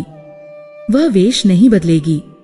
वह एक ब्राह्मणी या भिक्षुनी का स्वांग नहीं रचेगी। वह विलासिनी बनकर ही जाएगी। वह अपने पापों के साथ ही राजा के पुण्य के सम्मुख खड़ी होगी। वह सत्य को वैसे ही प्रस्तुत करेगी जैसा वह है। उसने फल को उसी रेशमी वस्त्र में लपेटा जिसमें महिपाल लाया था। उसने उसे अपनी कमर में खोस लिया। उसने भोर की पहली किरण फूटने की प्रतीक्षा की। उसने स्नान किया, किंतु आज उसने कोई सुगंधित उपटन नहीं लगाया। उसने केवल शुद्ध जल से स्नान किया। उसने अपने सबसे मूल्यवान आभूषण और वस्त्र नहीं पहने। उसने एक साधारण श्वेत साड़ी पहनी जो उसकी कला की नहीं, अपितु उसकी शुद्ध हो चुकी मंशा की प्रतीक थी। उसने केवल अपने केशों को बांध लिया और माथे पर एक छोटी सी बिंदी लगा ली। जब सूर्य की पहली किरणें महाकाल के शिखर को चूम रही थी, विलासिनी अपने प्रासाद से बाहर निकली। उसके हाथ में न कोई वीणा थी, न पैरों में घुंघरू। वह नंगे पैर उज्जैन की उन गलियों से गुजरी जो रात में उसकी महफिल के संगीत से गूंजती थी, किंतु आज सुबह की शांति में उसे देखकर चकित थी। लोग उसे पहचान रहे थे। यह विलासिनी है। इतनी सुबह इस वेश में? कानाफूसी शुरू हो गई, किंतु विलासिनी की दृष्टि केवल राजपथ पर उस विशाल राज दरबार के गुंबद पर टिकी थी। वह राजद्वार पर पहुंची। 2 विशालकाय प्रहरियों ने अपने भाले अड़ाकर उसे रोक लिया। रुको स्त्री, दरबार अभी आरंभ हो रहा है और तुम्हारा यहाँ क्या काम? एक प्रहरी ने उसे पहचानते हुए घृणा से कहा। विलासिनी ने अपनी दृष्टि झुका ली, किंतु उसकी आवाज में दृढ़ता थी। मुझे महाराज से मिलना है। यह प्रजा के जीवन मरण का प्रश्न है। प्रजा के जीवन मरण का प्रश्न, और वह भी तुम बताओगी? दूसरा प्रहरी हंसा। जाओ, अपना मार्ग लो। यह मनोरंजन का स्थान नहीं है। मैं यहाँ मनोरंजन के लिए नहीं आई हूँ। विलासिनी ने अपनी आवाज ऊंची की, इतनी कि आसपास के लोग भी रुक कर देखने लगे। मैं यहाँ एक ऐसी दिव्य वस्तु लौटाने आई हूँ जो केवल महाराज की है। यदि तुमने मुझे रोका तो तुम दोनों इतिहास के सबसे बड़े न्याय में बाधा डालने के अपराधी माने जाओगे। उसकी आवाज में ऐसा आत्मविश्वास, ऐसी सच्चाई थी कि प्रहरी एक पल के लिए ठिठक गए। वे ऐसी विलासिनी को नहीं जानते थे। ये वह विलासिनी नहीं थी जो अपनी पलकें झुकाकर पुरुषों को मोहित करती थी। यह कोई और थी, जैसे कोई तपस्विनी हो। ठीक उसी समय महामात्य का रथ वहां पहुंचा। उन्होंने भीड़ देखी और विलासिनी को इस वेश में देखा। क्या हो रहा है? महामात्य ने पूछा। विलासिनी उनकी ओर मुड़ी। महामात्य, मुझे महाराज से मिलना है। मेरे पास एक ऐसी वस्तु है जो उज्जैन का भविष्य बदल सकती है। मैं केवल उन्हीं को यह सौंप सकती हूँ। महामात्य ने विलासिनी की आंखों में देखा। वे एक अनुभवी जौहरी थे और उन्होंने इस स्त्री की आंखों में उन्माद या झूठ नहीं, बल्कि एक अदम्य सत्य देखा। उन्होंने एक जोखिम लिया। ठीक है, तुम मेरे साथ आओ, किंतु याद रखना, यदि यह कोई छल निकला तो तुम्हारा सिर धड़ से अलग कर दिया जाएगा। दरबार खचाखच भरा था। राजा भर्तृहरि अपने सिंहासन पर विराजमान थे, न्याय और ज्ञान की जीवंत प्रतिमा। पिछली रात वह योगी के प्रसंग और पिंगला को दिए गए वरदान के संतोष के बाद गहरी निद्रा में सोए थे। आज वह पुनः अपने आदर्श राजा के रूप में थे। दरबार का सामान्य कामकाज चल रहा था। तभी महामात्य ने प्रवेश किया और उनके पीछे विलासिनी। पूरे दरबार में एक सन्नाटा छा गया, जैसे किसी ने सबकी श्वास रोक दी हो। हर मंत्री, हर सामंत, हर विद्वान विलासिनी को जानता था। उसका दरबार में और वह भी इस वेश में आना अकल्पनीय था। कानाफूसी का एक समुद्र उमड़ पड़ा। यह गणिका यहाँ क्या कर रही है? यह अपवित्र। इसने दरबार को दूषित कर दिया। राजा इसे दंड क्यों नहीं देते? भर्तृहरि भी उतने ही चकित थे, किंतु उनके मुख पर घृणा नहीं, केवल प्रश्न था। उन्होंने हाथ उठाकर सभा को शांत किया। विलासिनी, तुम यहाँ दरबार में और इस वेश में, निस्संकोच कहो, तुम्हें क्या चाहिए? क्या तुम्हारे साथ कोई अन्याय हुआ है?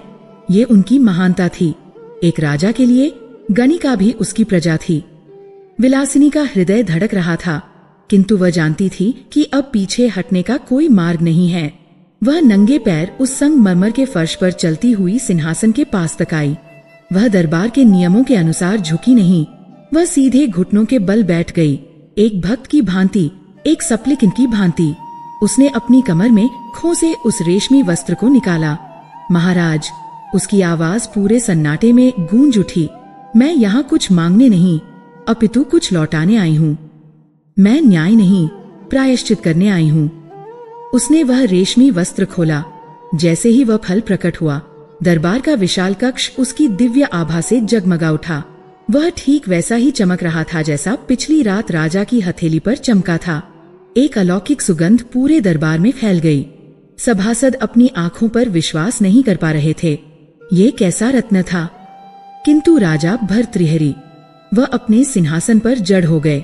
उनका मुख सफेद पड़ गया। उनका हृदय, जो अभी तक शांत था, अब ऐसे धड़कने लगा जैसे वह उनकी पसलियां तोड़कर बाहर आ जाएगा। उन्होंने उस खल को पहचान लिया।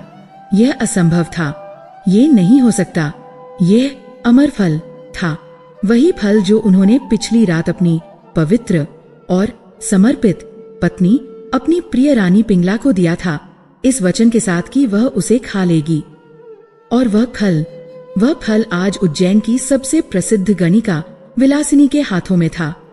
महाराज, विलासिनी ने राजा के चेहरे के बदलते भावों को न देखते हुए अपनी आंखें झुकाकर कहना जारी रखा, यह दिव्य अमर फल है।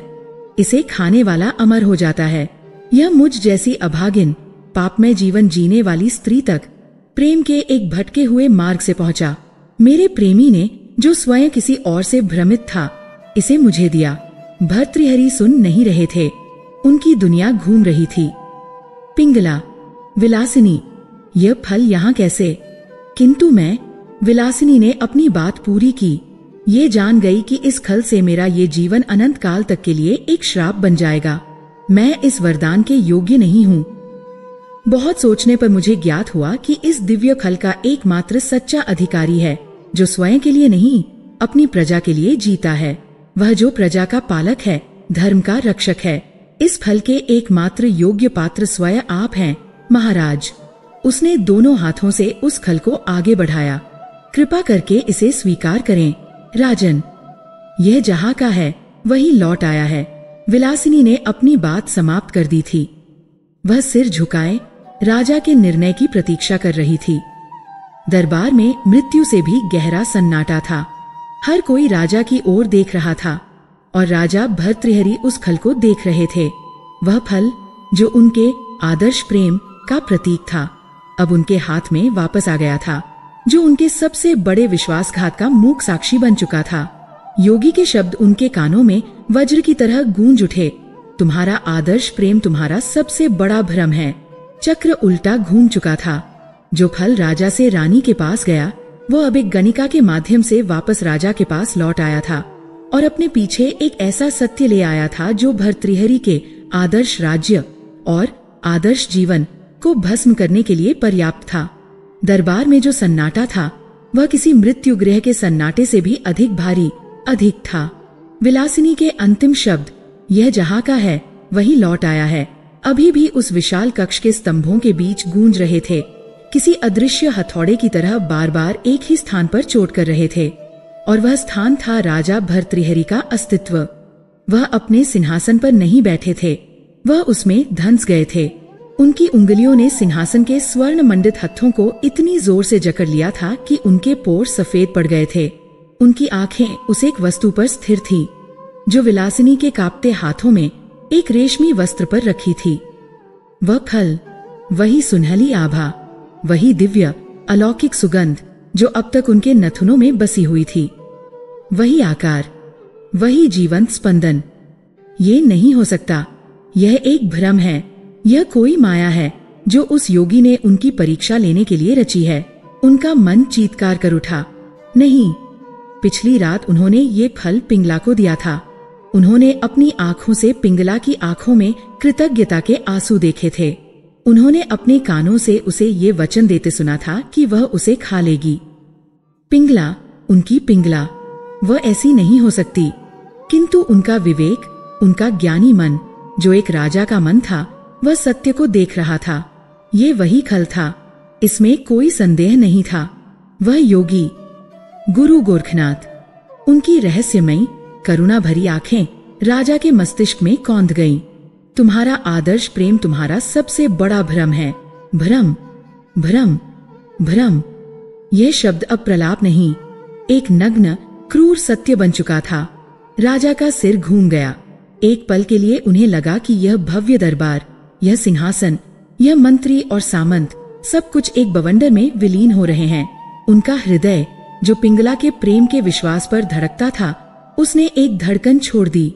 ऐसा लगा जैसे किसी ने उनके सीने के भीतर एक बर्फीला हाथ डालकर उसे कसकर भींच लिया हो। पिंगला ने उन्हें धोखा दिया। यह विचार इतना भयावह था, इतना अकल्पनीय था कि उनका मन इसे स्वीकार करने से इनकार कर रहा था। पिंगला, जो उनकी प्रेरणा थी, जिसके लिए उन्होंने अपना श्रृंगार शतक लिखा, जिसके बिना उन्होंने अमरता को भी ठुकरा दिया, उसने उनके उस दिव्य उपहार को, उनकी आत्मा के उस समर्पण को फेंक दिया। नहीं, फेंका नहीं। यदि फेंका होता तो यह क्षिप्रा की गोद में होता, यह एक गणिका के हाथ में नहीं होता। इसका अर्थ और भी भयानक था। इसका अर्थ था कि पिंगला ने यह फल किसी और को दिया। राजा भर्तृहरि कांप गए। वह भय से नहीं कांपे, वह उस क्रोध और पीड़ा के विस्फोट से कांपे जो उनकी रगों में लावा बनकर दौड़ रहा था। वह कवि, वह प्रेमी, वह दार्शनिक भर्तृहरि उसी क्षण उस सिंहासन पर मर गया, और उसकी राख से उदय हुआ वह शासक, वह न्यायाधीश, जिसकी आंखों में अब करुणा नहीं, केवल सत्य को जानने की एक ठंडी निर्मम अग्नि थी। उनकी चुप्पी दरबार के लिए असहनीय हो रही थी। महामात्य ने आगे बढ़ने का साहस किया। महाराज, भर्तृहरि ने हाथ उठाया। एक मौन आ गया। उनकी दृष्टि उस खल से हटी और पहली बार विलासिनी की आंखों में उतरी। विलासिनी, जो अब तक सिर झुकाए थी, उसने राजा की दृष्टि का सामना किया और वह भीतर तक सिहर गई। यह वह राजा नहीं था जिसकी करुणा की कहानियां उसने सुनी थी। यह कोई और था। यह साक्षात काल था, जो अपना निर्णय सुनाने से पहले तथ्यों को तौल रहा था। राजा की आवाज आई। वह दहाड़े नहीं, वह चिल्लाए नहीं। उनकी आवाज इतनी शांत, इतनी गहरी और इतनी भावशून्य थी कि उसने दरबार में उपस्थित हर व्यक्ति के रक्त को जमा दिया। नर्तकी, उन्होंने कहा। विलासिनी नाम का कोमल संबोधन लुप्त हो चुका था। तुमने कहा, यह फल तुम तक प्रेम के एक भटके हुए मार्ग से पहुंचा। तुमने कहा, तुम्हारे प्रेमी ने तुम्हें यह दिया। राजा एक पल के लिए रुके, जैसे अपने ही शब्दों के विष को चख रहे हों। हमें उस मार्ग का हर मोड़, हर पत्थर जानना है। हमें उस व्यक्ति का नाम जानना है। यह एक प्रश्न नहीं था, यह एक राजकीय आदेश था, जिसका उल्लंघन मृत्यु को निमंत्रण देना था। विलासिनी की आंखों में आंसू भर आए। वह जानती थी कि उसके शब्द एक मृत्युलेख साबित होंगे। उसने महिपाल से कोई प्रेम नहीं किया था, किंतु वह किसी की मृत्यु का कारण नहीं बनना चाहती थी। महाराज, उसने कांपते हुए कहा। वह स्वयं भ्रमित था। कृपा, नाम। राजा की आवाज इस बार एक सूक्ष्म अंश ऊंची हुई और उस एक शब्द में इतनी शक्ति थी कि विलासिनी उछल पड़ी। उसका सारा साहस, सारा प्रायश्चित का भाव उस एक सत्ता भरी ध्वनि के नीचे कुचल गया। वह जानती थी कि अब कोई बचाव नहीं है। उसने अपनी आंखें बंद कर लीं, जैसे स्वयं को इस पाप से बचाने का प्रयास कर रही हो। और फिर उसने वह नाम फुसफुसाया जो उस निःशब्द दरबार में तोप के गोले की तरह फटा। नगर कोतवाल। महिपाल। एक सामूहिक दबी हुई चीख पूरे दरबार में फैल गई। नगर कोतवाल, राज्य की सुरक्षा का प्रमुख, वह अधिकारी जिस पर राजा अपनी प्रजा की रक्षा के लिए निर्भर करते थे। महामात्य का मुख खुला का खुला रह गया। सामंतों ने एक दूसरे को अविश्वास से देखा। यह असंभव था, ये राजद्रोह था। किंतु भर्तृहरि के चेहरे पर कोई भाव नहीं बदला। वह वैसे ही बैठे रहे, मानो उन्होंने ठीक इसी उत्तर की अपेक्षा की हो। उनके मन का नक्शा स्पष्ट होता जा रहा था। पिंगला और महिपाल, रानी और कोतवाल, ये कितना विभत्स, कितना घिनौना था। उनकी पवित्र पिंगला और एक साधारण कोतवाल। उनका आदर्श प्रेम एक निम्न स्तरीय वासना के खेल से हार गया था। सैनिकों, राजा की आवाज अब आज्ञा दे रही थी। नगर कोतवाल महिपाल को वह जिस भी अवस्था में हो, जहां भी हो, इसी क्षण जंजीरों में जकड़कर दरबार में प्रस्तुत किया जाए। 2 सैनिक नंगी तलवारों के साथ आदेश का पालन करने के लिए दौड़ पड़े। अब दरबार में प्रतीक्षा का एक ऐसा युग प्रारंभ हुआ जो सदियों से भी लंबा प्रतीत हो रहा था। हर क्षण एक हथौड़े की तरह बरस रहा था। विलासिनी उसी स्थान पर पत्थर की मूर्ति बनी बैठी रही। राजा भर्तृहरि अपनी अंगुलियों से उस दिव्य खल को सहला रहे थे जो अब उनके सिंहासन के पास एक छोटी मेज पर रख दिया गया था। वह उसे देख रहे थे जैसे वह कोई विषैला सर्प हो जिसने उन्हें डस लिया हो और अब वह अपनी मृत्यु की प्रतीक्षा कर रहे हों। वह सोच रहे थे, पिंगला, महिपाल, ये कब से चल रहा था? उनकी नाक के नीचे, उस अंतःपुर में जिसे वह अपने प्रेम का मंदिर समझते थे, वहां यह अपवित्र खेल खेला जा रहा था। और वह भर्तृहरि जो स्वयं को ज्ञानी कहते थे, वह अपनी ही पत्नी के मन को नहीं पढ़ सके। वह एक मूर्ख थे, एक अंधा, बहरा, अज्ञानी मूर्ख जो अपनी ही कविताओं के भ्रमजाल में फंसा हुआ था। द्वार पर कोलाहल हुआ। जंजीरों की खनखनाहट सुनाई दी। महिपाल को दरबार में लगभग घसीटते हुए लाया गया। वह अभी अभी अपने अस्तबल का निरीक्षण करके लौटा था। उसके वस्त्र पसीने और धूल से सने थे। उसे कुछ समझ नहीं आया कि उसे इस प्रकार एक अपराधी की भांति क्यों लाया गया है। वह दंभ और क्रोध से भरा हुआ था। ये क्या व्यवहार है? सैनिकों, तुम जानते नहीं मैं कौन हूँ? महाराज। उसकी दृष्टि दरबार के बीचों बीच पड़ी और उसका सारा दंभ, सारा क्रोध एक पल में वाष्प बनकर उड़ गया। उसने विलासिनी को देखा, घुटनों के बल बैठी हुई, और फिर उसने राजा के बगल में उस छोटी मेज पर रखी उस वस्तु को देखा, उस सुनहले फल को। महिपाल का रक्त जम गया। उसके पैरों के नीचे से धरती खिसक गई। वह समझ गया, सब समाप्त हो गया। विलासिनी, उस मूर्ख स्त्री ने, उसका चेहरा जो अभी क्रोध से तमतमा रहा था, अब चाक की तरह सफेद पड़ गया। उसकी बलिष्ठ देह जो उज्जैन के योद्धाओं के लिए एक मिसाल थी, अब पत्तों की तरह कांप रही थी। राजा भर्तृहरि धीरे से अपने सिंहासन से उठे। वह सीधिया उतरकर दरबार के मध्य में आए। वह महिपाल के सामने आकर खड़े हो गए। दोनों के बीच केवल कुछ पगों की दूरी थी। एक ओर राज्य का स्वामी जिसका सब कुछ लूट चुका था, दूसरी ओर वह अपराधी जिसने उस लूट को अंजाम दिया था। कोतवाल, राजा की आवाज में अब वह शांति नहीं थी। उसमें एक दबा हुआ ज्वालामुखी था जो फटने की प्रतीक्षा कर रहा था। हमारी ओर देखो। महिपाल की हिम्मत नहीं हुई कि वह अपनी आंखें उठा सके। वह फर्श को घूर रहा था। हमने कहा, हमारी ओर देखो। राजा की दहाड़ से महिपाल कांप गया और उसने भयभीत हिरण की तरह अपनी आंखें उठाई। राजा की आंखों में उसे अपनी मृत्यु दिखाई दी। भर्तृहरि ने मेज से वह फल उठाया। उन्होंने उसे महिपाल की आंखों के सामने कर दिया। इसे पहचानते हो? महिपाल के मुंह से आवाज नहीं निकली। उसने केवल अपना सिर हिलाने का प्रयास किया, किंतु वह भी नहीं हिला। सत्य बोलो महिपाल, राजा ने कहा। तुम्हारे पास यही अंतिम अवसर है। यह नर्तकी कहती है कि यह फल तुमने इसे दिया। क्या यह सत्य है? महिपाल के पास अब खोने को कुछ नहीं था, सिवाय अपनी कायरता के।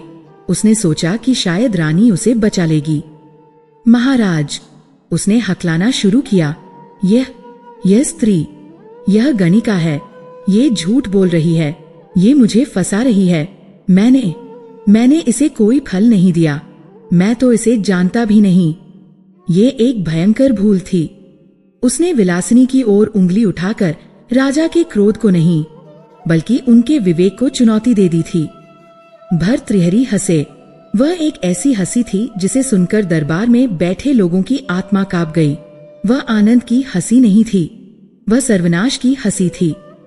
अज्ञानी, राजा ने कहा, तुम इस फल की दिव्यता को नहीं जानते। तुम नहीं जानते कि यह कहां से आया है। तुम नहीं जानते कि इसे पहचानने वाला अभी जीवित है। उन्होंने फल को अपनी हथेली पर रखा। यह अमर फल। मूर्ख, ये मुझे स्वयं सिद्ध योगी गोरखनाथ ने दिया था। और मैंने। राजा एक पल को रुके। उनका गला रूंध गया। यह स्वीकार करना अपने दरबार के सामने कि उन्होंने ये फल किसे दिया था, यह स्वयं अपने हृदय को खंजर से चीरने जैसा था। मैंने यह फल अपनी महारानी को दिया था। जैसे ही राजा ने यह कहा, महिपाल की बची खुची सांस भी रुक गई। वह समझ गया कि रानी का नाम स्वयं राजा ने ले लिया है। अब कोई बचाव नहीं। राजा महिपाल के ठीक सामने आए। उनकी आंखें अंगारों की तरह जल रही थीं। तुम अब भी कहते हो कि तुम इस फल को नहीं जानते।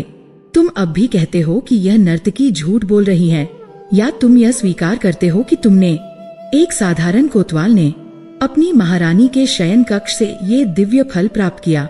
राजा का तर्क एक फंदा था जो महिपाल के गले में कसता जा रहा था। यदि वह कहता है कि वह फल को नहीं जानता, तो वह राजा को झूठा कह रहा है, क्योंकि राजा ने उसे पिंगला को दिया था। यदि वह कहता है कि वह जानता है, तो वह विलासिनी के आरोप को स्वीकार कर रहा है। वह हर तरफ से घिर चुका था। उसका शरीर अब कांप नहीं रहा था। वह हिंसक रूप से झटके खा रहा था। आतंक ने उसके मस्तिष्क पर अधिकार कर लिया था। वह फर्श पर गिर पड़ा, राजा के चरणों में नहीं, बल्कि भय के मारे। वह एक योद्धा नहीं, एक भीगा हुआ चूहा लग रहा था। महाराज, क्षमा कर दें। वह अब रो रहा था, फूट फूट कर। मुझसे भूल हुई। महारानी ने। क्या? राजा ने फुसफुसाते हुए पूछा, जैसे वह उस अंतिम शब्द को सुनने से डर रहे हों। रानी ने क्या? यह खल, ये मुझे महारानी पिंगला ने दिया था। महिपाल ने अंततः यह स्वीकार कर लिया। उसने अपने प्राणों की भीख मांगते हुए उस अंतिम सत्य को उगल दिया, जिसने भर्तृहरि के विश्वास की नींव को हमेशा के लिए ध्वस्त कर दिया।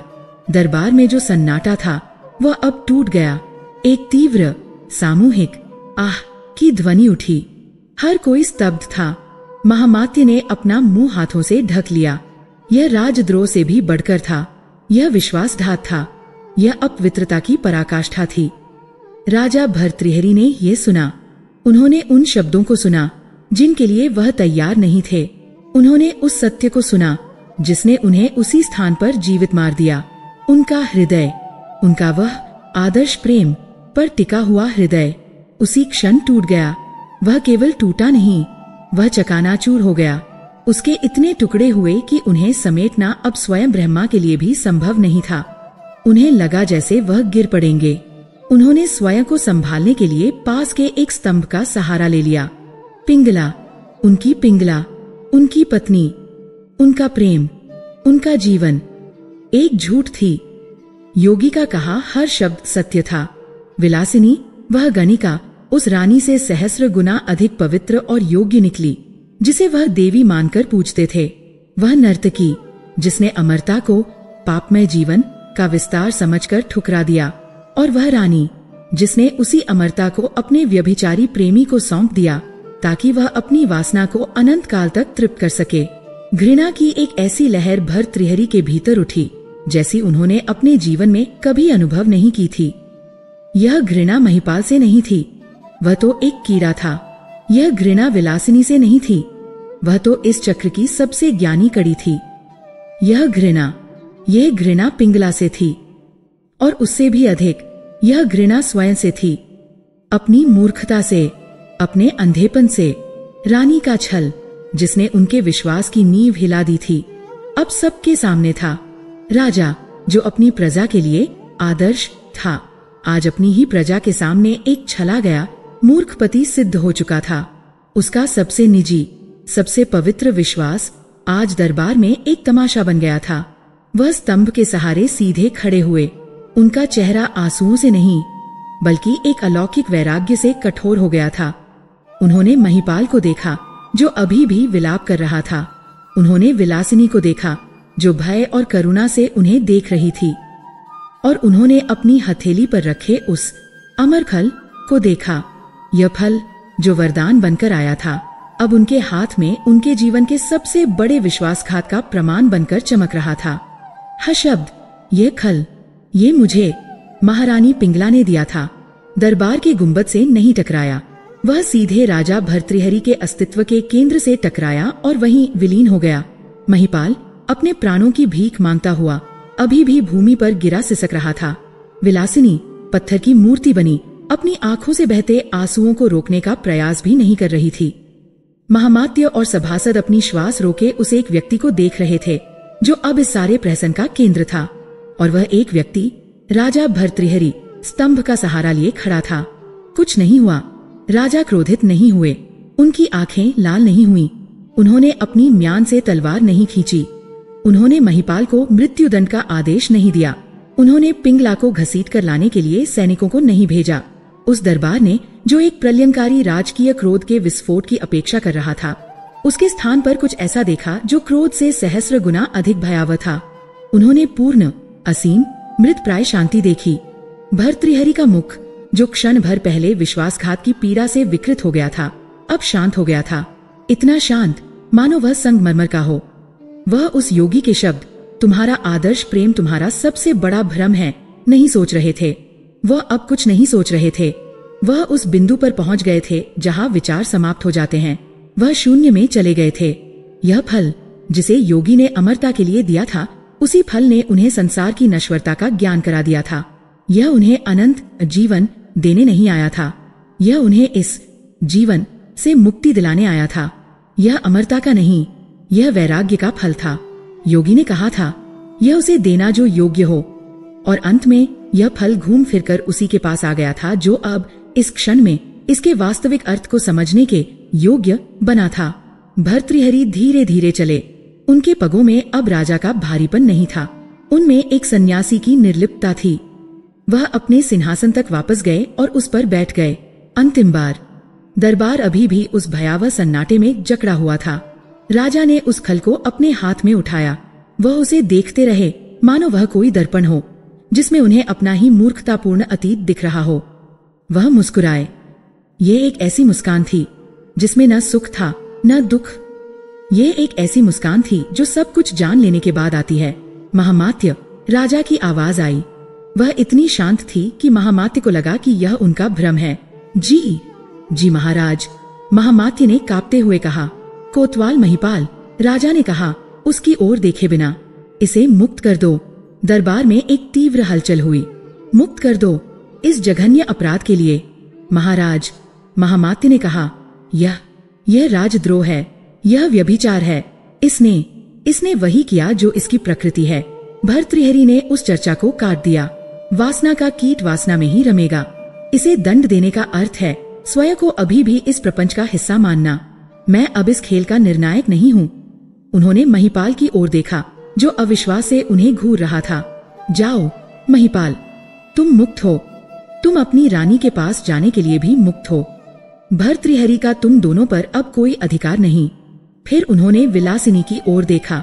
और तुम विलासिनी, तुमने आज मुझे वह ज्ञान दिया है जो मेरे सभी शास्त्र नहीं दे सके। तुम एक गणिका नहीं, तुम मेरी गुरु हो। तुम भी मुक्त हो। जाओ और ऐसा जीवन जियो जैसा तुम चाहती हो, न कि जैसा यह संसार तुम पर थोपता है। विलासिनी रो पड़ी। वह राजा के चरणों में गिर गई। महाराज, महाराज, उठो, देवी, भर्तृहरि ने कहा, चरणों में वह गिरता है जिसे कुछ चाहिए। तुमने तो मुझे सब कुछ से मुक्त कर दिया है। राजा ने दरबार पर एक अंतिम दृष्टि डाली। वे सब चेहरे जो उन्हें वर्षों से सम्मान देते आए थे, वे मंत्री जो उनकी योजनाओं को कार्यान्वित करते थे, यह स्वर्ण मंडित स्तंभ, यह रत्न जड़ित छत, ये सब कितना अर्थहीन, कितना खोखला था। ये सब एक स्वप्न था और वह अभी अभी इस स्वप्न से जागे थे। महामात्य, उन्होंने अपनी अंतिम आज्ञा दी। मेरे अनुज कुमार विक्रमादित्य को तत्काल सभा में उपस्थित किया जाए। आज्ञा का पालन हुआ। कुछ ही क्षणों में उज्जैन का युवा सिंह विक्रमादित्य दरबार में पहुंचा। वह अपने भाई की महिमा को जानता था, किंतु आज दरबार का दृश्य देखकर वह स्तब्ध रह गया।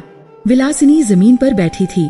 महिपाल एक कोने में काय की भांति दुबका हुआ था और उसका भाई, उसका आदर्श, सिंहासन पर एक ऐसी मुस्कान के साथ बैठा था जो इस संसार की नहीं लगती थी। भ्राताश्री, विक्रमादित्य ने कहा, यह सब क्या है? आप? भर्तृहरि अपने सिंहासन से उठे। उनके हाथ में अब वह फल नहीं था।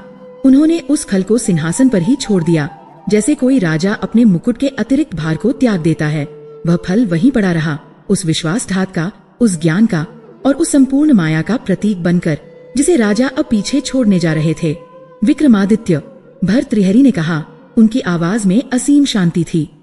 आज तक मैंने इस राज्य को अपना कर्तव्य समझकर संभाला। मैंने न्याय किया, मैंने प्रजा का पालन किया, किंतु यह सब मैंने एक राजा के रूप में किया। आज मैं उस बंधन से मुक्त हो गया हूँ। विक्रमादित्य कुछ समझ नहीं पा रहे थे। भर्तृहरि ने अपने दोनों हाथों से अपना भव्य राजमुकुट उठाया। वही मुकुट जो अवंतिका की संप्रभुता का प्रतीक था, वही मुकुट जिसे पाने के लिए राजवंशों ने रक्त बहाया था। उन्होंने उसे अपने सिर से अलग किया और एक पल के लिए उन्हें लगा जैसे उनके सिर से एक पर्वत हट गया हो। वह आगे बढ़े और उन्होंने वह मुकुट अपने छोटे भाई विक्रमादित्य के हाथों में सौंप दिया।